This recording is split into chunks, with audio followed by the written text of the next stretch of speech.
All right, so my talk, it was really last minute, but I'm gonna call it building and placing human robots on and around Mars, because not only on Mars, but then is orbiting and is all the cislunar space between the moon and Mars, as others have expertise on. Wanted to give you a little bit of my intro, and we have here Bryce Howard, who's a close colleague of mine back in the time. And he and others, many others at NASA and myself, we built this fantastic robot, which is still in operations, by the way, at JPL after 10 years. Who would say that, right? And you know, on we went through competitions and analog setups and even some Earth applications like bomb disposal. But the whole point was, how do we increase autonomy, right? Once we balance, once we manipulate, how do we increase? And then in this case, you see an operator behind, and they were using constructs called affordances.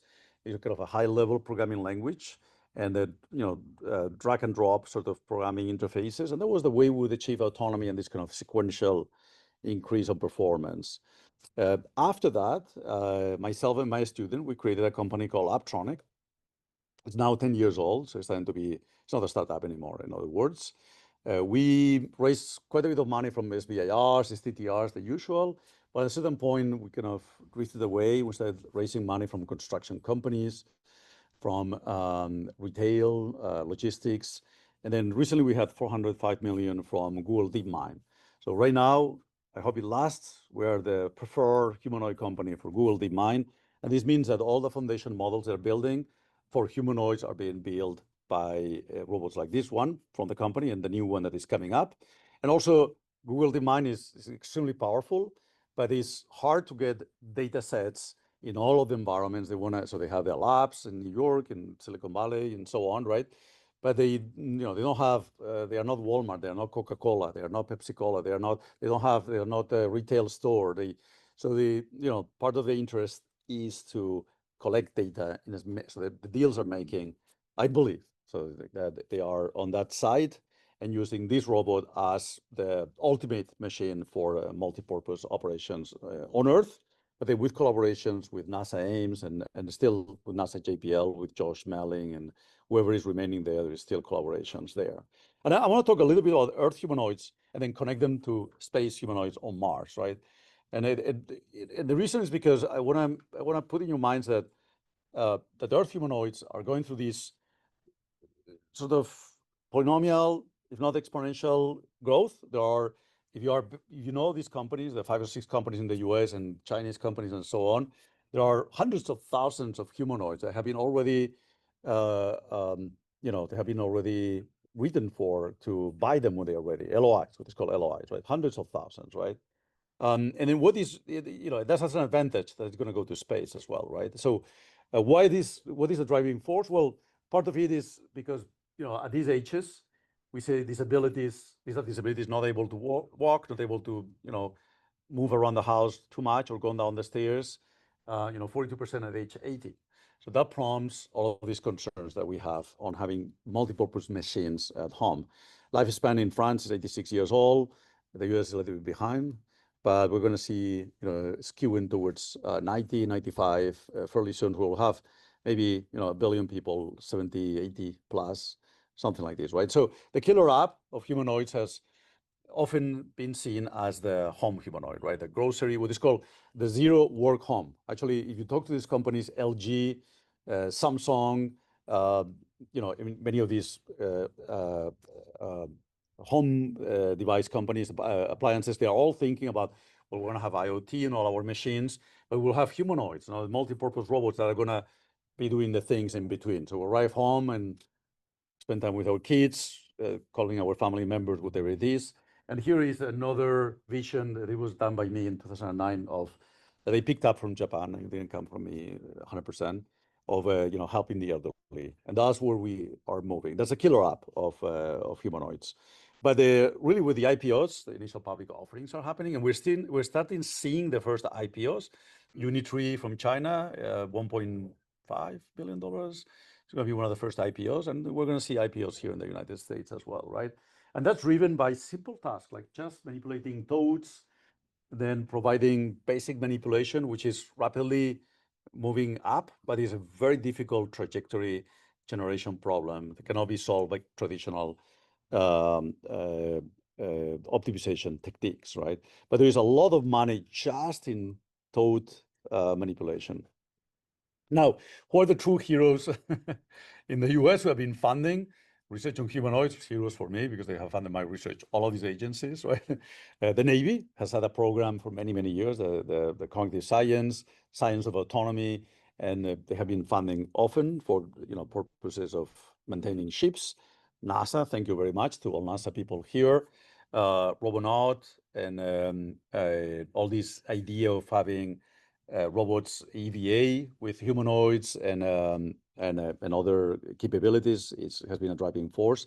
And of course, DARPA driving some of these competitions. And one of the reasons we have humanoids today is thanks to this competition. That was not very successful, but it made make an impact now. If we go into the economics of humanoids, there are about 4 or 5. Actually, always I forget Boston Dynamics, but Boston Dynamics should be there, right? And we have Tesla, Agility, Apptronik, Figure AI, and Boston Dynamics.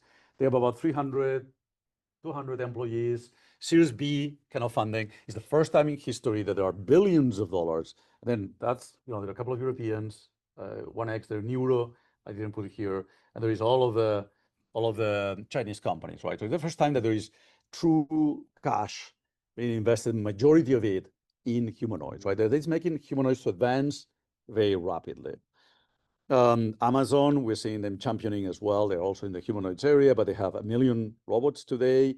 This is accelerated by the use of generative AI, the use of diffusion policies that now are replacing a lot of the optimization policies, and all of the processes that we have that are really making it easier to achieve complex behaviors.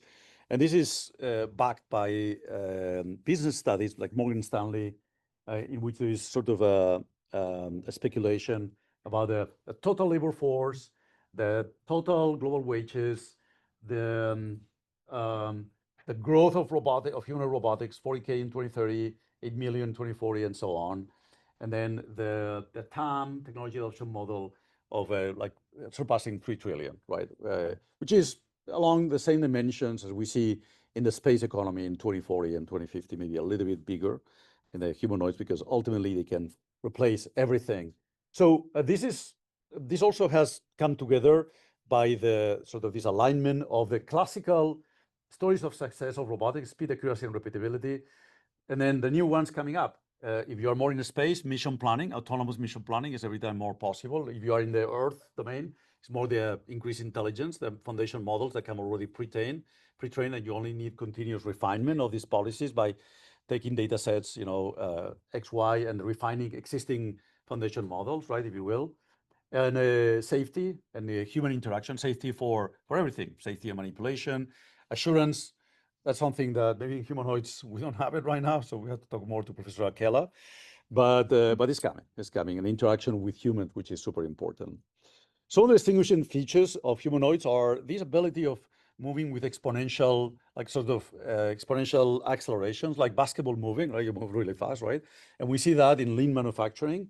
In in our home when we do grocery cooking, some of us go really fast, and that has been advancing over and over.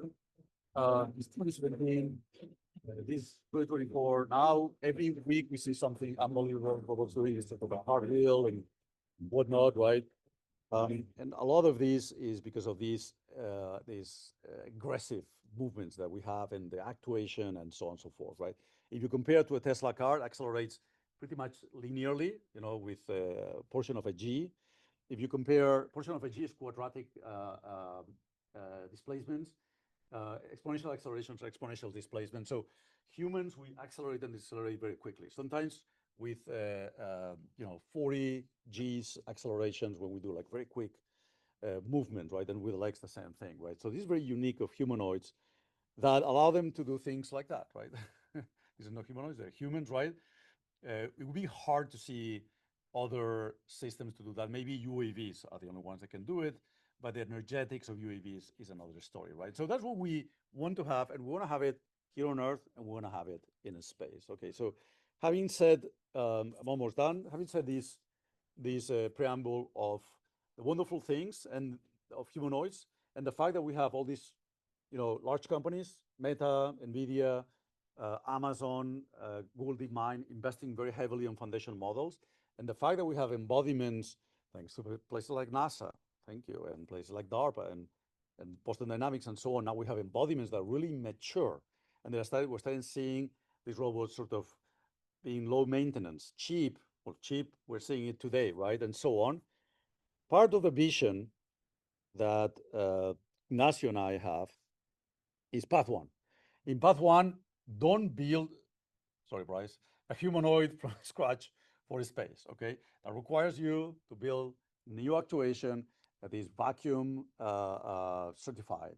Everything is thermal, has thermal challenges, everything has mechanical challenges. The things we have to use is very, very hard. So just take one standard humanoid and put it an astronaut suit, okay, a spacesuit on it.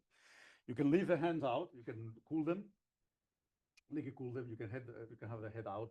The head doesn't need, oxygen, can be, it can be pressurized, if you will, part of the suit, right? And then with that, you gain the advantage that the hands of the astronauts, they are very constrained because of the gloves, right? But right now they are not, right? They're exposed to the environment and they can do much better manipulation. So that's one of our combined visions of path one, right?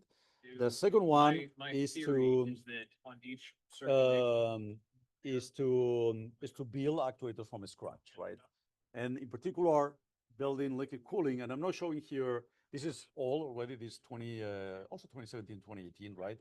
Building an entire liquid cool system, right? Of course, it's going to tolerate the regimes that we have in space, right? It takes a long time to cool down, like 80 hours to cool down, at 100 degrees motor to 25 degrees Celsius. It takes 80 hours, right? And to heat up, it takes also, a bunch of time. Sorry, am I getting it wrong? Either one, right?